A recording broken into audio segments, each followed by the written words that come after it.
Hey Meredith, can you tell me more about special needs planning? Yes, I would love to. Hello, everyone. My name is Meredith Bott of Bott and Associates. Thank you so much for joining us today on our podcast. Today, we're going to talk about special needs.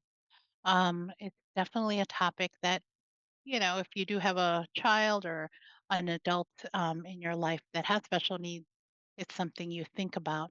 But this is also for people who don't have that. And I say that because any one of us can have a diagnosis at some point where we are going to have some special needs planning. Um, and so it's for people who need it right away versus people even that may need it for the future for their kids. So special needs planning in a nutshell is about making sure that the people that's receiving your inheritance is going to be able to receive their inheritance in as a whole without being disqualified from the government benefits that they're already working on, that they're already receiving, basically. So a lot of people have Medicaid, SSI. If you have an autistic child, if you have an adult beneficiary that's on both of those because of the fact that they have challenges with their health, that they're unable to be working, they're able to get some type of Medicaid and SSI on a monthly basis. Um, so the minute that somebody receives money from an inheritance and they've gotten, they're above the minimum amount that they can have in order to be on those government benefits, then basically they get kicked off. They get kicked off those benefits and they're not unable to get back on until that money has been spent down. So special needs planning means we're going to create a special needs trust for this person so they can have their cake and eat it too. That means we're going to give their inheritance to them in a special needs trust. And that person can still continue to get SSI, Medicaid, and then that trust is available for their supplemental needs. What does that mean? I mean, we all know that it's often difficult to meet all of your clothing, shelter, food needs just from the SSI payment or disability payment. So anything above that, anything that's supplemental. So it could be additional uh, additional things that they need, such as health, dental, entertainment, um, anything. There's such a wide variety of things that we can use this money for, as long as they can still get that money and primarily use that money for the basics, which is food, shelter, clothing. Now, I'm going to tell you the difference. There's several types of special needs trust, and it's really, really important to know the difference and why it's important to do it. Um, there is what is called a first party special needs trust.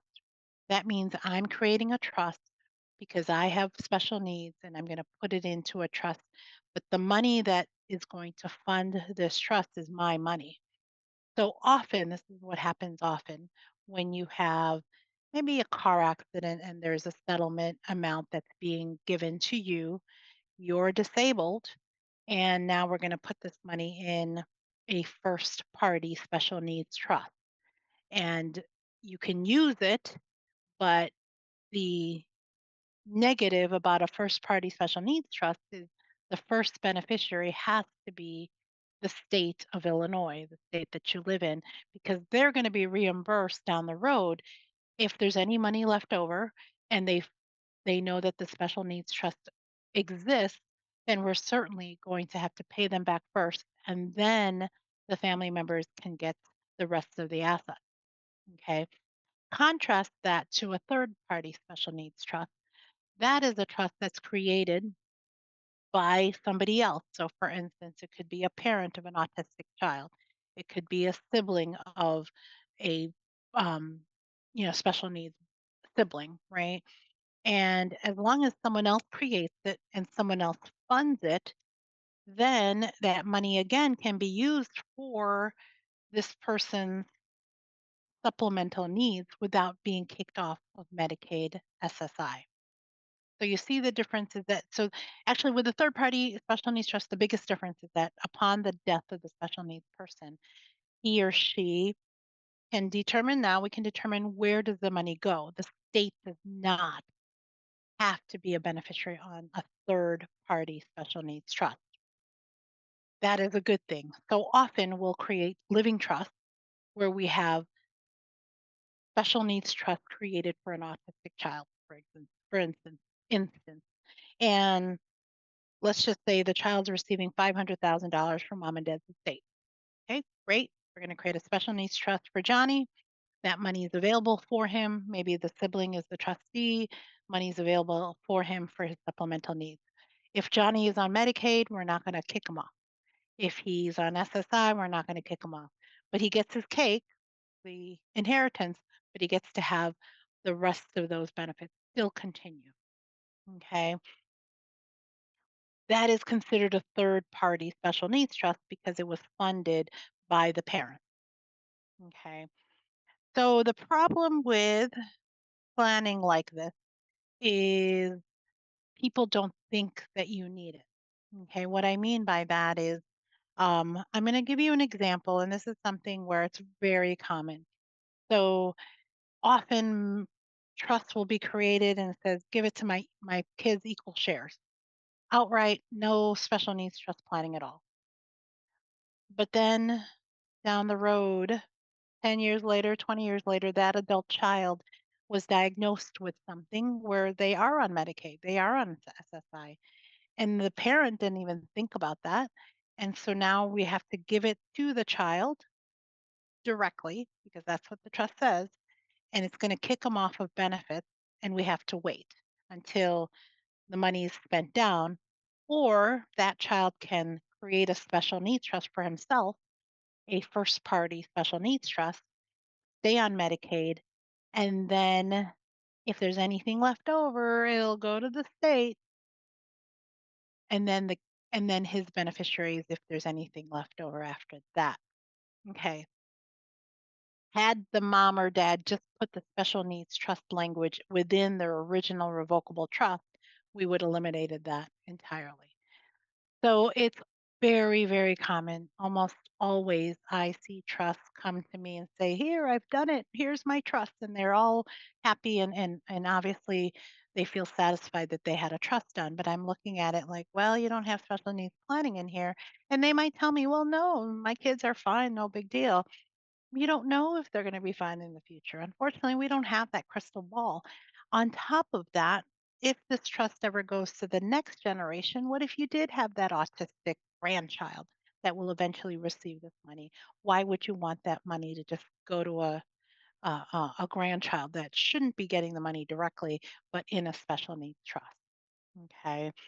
So it's a big deal. This is a really big deal. I always implore people to have special needs trust planning no matter what. And I'll share a quick example that has happened recently, and it's quite remarkable in my mind. Um, we recently had to take care of clients who are beneficiaries to their great great great great great grandfather's trust. Okay, this is actually a will that was signed in 1924, and I looked at it and I was like, wow. So 100 years later, great great great great great grandfather's trust that was created through the will still exists and still benefits many generations, which is, I think, remarkable. So, my beneficiaries, their father sadly passed away unexpectedly, and he was receiving these benefits too. So, now the two beneficiaries under him are two kids in their early 20s. Okay. One of the kids has special needs. And when I looked at the will, certainly back then they didn't think about special needs planning at all. It might not even have existed back then. So the trust actually has a benefit of these two kids receiving $100,000 every single year. Wow, that's amazing, right? And the first part is amazing legacy that this can generate this much income and principal to be helping multiple generations. That's amazing in itself, and I love that. But the part on my client's side is now he's on SSI and Medicaid. He has a very difficult disability, and we had to create a special needs trust for him so that his income that's coming from great great great great grandfather's trust is going to go in this trust, the special needs trust, so he can continue to get benefits. I always say just use the benefits as needed so that use the trust assets as needed, and that way he can still have his Medicaid and SSI. And then certainly because it's a first party special needs trust, unfortunately, if something happens to this beneficiary, whatever is left over is potentially given to the state of Illinois. Okay.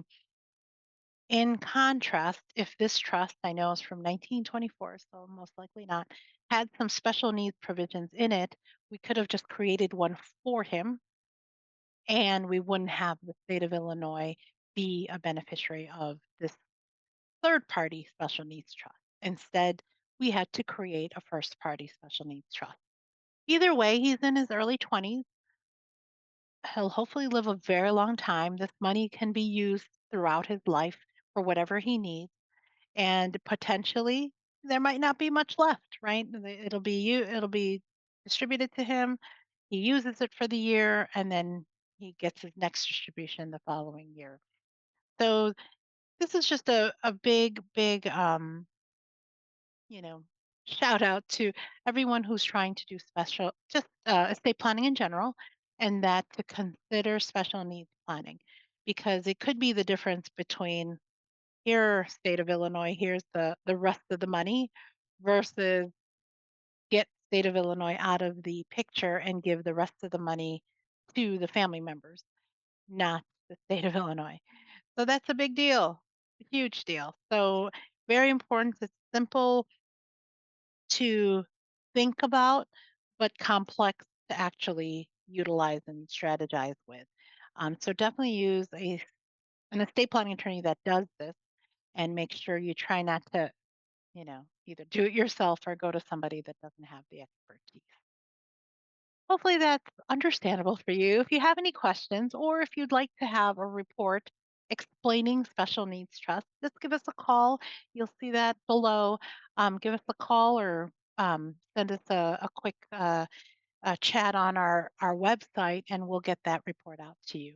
Otherwise, thanks again for watching our video, watching our podcast, listening as well, and we'll see you next time. Again, this is Meriteth. Have a great day.